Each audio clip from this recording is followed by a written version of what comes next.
Hi നമസ്കാരം. Taste ചെയ്ത് വൈനിലേക്ക് എല്ലാവർക്കും സ്വാഗതം. ഇന്ന് എൻ്റെ അമ്മയാട്ടോ കറി ഉണ്ടാക്കാൻ പോകുന്നത്.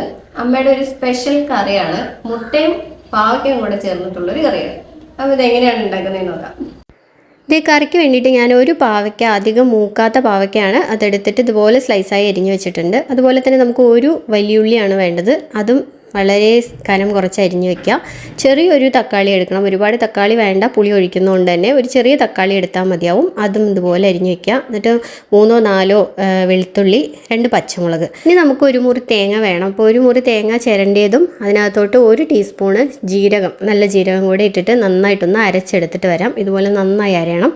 പിന്നെ മുട്ടയാണ് വേണ്ടത്. അപ്പോൾ അതിന് വേണ്ടിയിട്ട് ഞാനൊരു 2 മുട്ട എടുത്ത് ഇതുപോലെ ഉടച്ചൊരു പാത്രത്തിലോട്ട് ഒഴിച്ചിട്ടുണ്ട്. ഡയറക്റ്റായിട്ട് ഉടയ്ക്കുന്നത് എപ്പോഴും നല്ലല്ലോ, കേടുവന്നാൽ നമുക്കറിയാൻ പറ്റില്ല. പിന്നെ പുളിയാണ് വേണ്ടത്. അത് ഒരു ചെറിയ നെല്ലിക്ക വലിപ്പത്തിൽ പുളി എടുത്തിട്ട് വെള്ളത്തിലിട്ട് വെച്ചിട്ടുണ്ട്. ഇനി നമുക്ക് കറി വയ്ക്കാനായിട്ട് തുടങ്ങാം. അപ്പോൾ ഒരു പാത്രം എടുക്കുക, 2-3 ടേബിൾ സ്പൂണ് വെളിച്ചെണ്ണയാണ് ഒഴിക്കുന്നത്.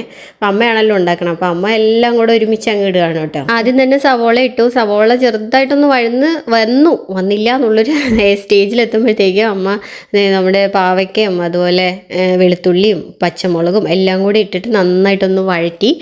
അപ്പോൾ ചെറുതായിട്ടൊന്ന് മൂടി വെച്ചു. വീണ്ടും അത് തുറന്നിട്ട് ഒന്നും കൂടെ വഴറ്റി. ഒരു ഗോൾഡൻ ബ്രൗൺ കളറൊക്കെ ആയപ്പോഴത്തേക്ക് അതിൻ്റെ ഉള്ളിലോട്ട് തന്നെ നമ്മൾ തക്കാളിയും കൂടി ഇട്ട് കൊടുത്തിരിക്കുകയാണ്.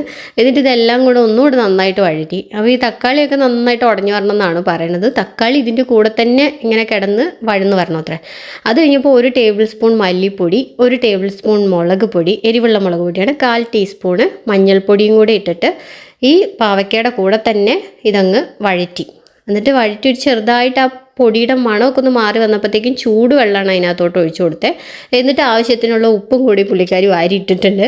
ഇത് മറ്റേ കല്ലുപ്പാണ്, അത് കാരണം എനിക്ക് അതിൻ്റെ അളവൊന്നും അറിയില്ല. അമ്മയുടെ ഒരു ടേസ്റ്റ് അനുസരിച്ച് ഉപ്പിട്ടിട്ടുണ്ട്. ഇനി ഇത് കുറച്ച് നേരം മൂടി വെച്ചിട്ട് അപ്പോൾ നന്നായിട്ട് തിളയ്ക്കാൻ തുടങ്ങിയിട്ടുണ്ട്. ഈ പാവയ്ക്കൊക്കെ വേകാൻ തുടങ്ങിയ സമയത്ത് നമ്മൾ അരച്ച് വെച്ചിട്ടുണ്ടായിരുന്ന തേങ്ങ ഇതിനകത്തോട്ട് ഒഴിച്ചു കൊടുത്തു. അതിൻ്റെയോടൊപ്പം തന്നെ പുളി കൂടെ പിഴിഞ്ഞിട്ട് അതുകൂടെ ഇതിനകത്തോട്ട് ഒഴിച്ചിട്ട് നന്നായിട്ടൊന്ന് ഇളക്കി, നന്നായിട്ടൊന്ന് കുറുകിയ പാകത്തിന് നന്നായിട്ട് ഇളക്കി കൊടുക്കുകയാണ്. തിളച്ചുകൊണ്ടിരിക്കേണ്ടത് തീ എപ്പോഴും ഒരു മീഡിയം ഫ്ലെയിമിലാണ് വെച്ചിരിക്കുന്നത്. അപ്പോൾ ഇതുപോലെ നന്നായി ഇളക്കിയിട്ട് കുറച്ചുകൂടെ ഉപ്പിട്ട് കൊടുത്തിട്ടുണ്ട്.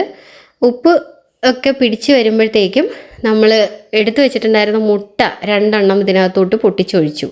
എന്നിട്ട് പയ്യെ ഇളക്കുകയാണ്. ഒരുപാട് ഇങ്ങനെ ഉടഞ്ഞ് തരിതരിയായിട്ട് പോകാത്ത രീതിയിൽ പതിയെ ഇങ്ങനെ ഇളക്കി കൊടുക്കുകയാണ്. അപ്പോൾ അങ്ങനെ കുറച്ച് കട്ടയായിട്ട് ഇങ്ങനെ വരും. ഒരുപാടങ്ങ് പൊടിഞ്ഞു പോവരുത്, അതാണ് ആ കറിയുടെ ഒരു ടേസ്റ്റ് ഉണ്ടാവുക.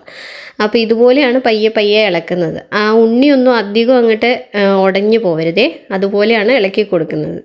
അപ്പോൾ ചെറുതായിട്ടൊന്നിങ്ങനെ ഇളക്കി കൊടുത്തു കഴിയുമ്പോഴത്തേക്കും നന്നായിട്ട് തിളയ്ക്കാൻ തുടങ്ങി കറി. ഇപ്പോൾ തന്നെ നല്ല മണമൊക്കെ വരുന്നുണ്ട് കേട്ടോ. എന്നാൽ അധികം മസാലയൊന്നും കാര്യങ്ങളൊന്നും ഇട്ടിട്ടില്ല, പക്ഷെ നല്ല മണമൊക്കെ വന്ന് കറി ഇത് ഇറക്കി വെച്ച് മാറ്റി. ഇനി ഇതിലോട്ട് കുറച്ച് കടുകും ഉലുവയും കൂടെ പൊട്ടിച്ചിട്ട് കുറച്ച് ചെറിയ ഉള്ളിയും കൂടെ ഇട്ടിട്ട് 2-3 വറ്റൽമുളകും ഇട്ട് അച്ചിരി കറിവേപ്പിലയും കൂടെ ഇട്ടിട്ട് ഇതേ കറിയുടെ മുകളിലോട്ട് അങ്ങ് താളിച്ചൊഴിച്ച് കഴിഞ്ഞു. അപ്പോൾ കറി കാണാനും അതേ കഴിക്കാനും ഭയങ്കര ടേസ്റ്റാട്ടോ. ഞാൻ ചെയ്യണ പോലെ ഭയങ്കരമായിട്ടിരുന്ന് വഴറ്റി അങ്ങനെയൊന്നും അമ്മ ചെയ്തില്ല. പെട്ടെന്ന് തന്നെ കറി ഉണ്ടാക്കിയെടുത്തു. എനിക്ക് ഭയങ്കരമായിട്ട് ഇഷ്ടപ്പെട്ടു ഈ കറി. ചപ്പാത്തിയുടെ കൂടെ കഴിക്കാനായിരുന്നു കൂടുതലായിട്ട് എനിക്ക് ടേസ്റ്റ് തോന്നിയത്.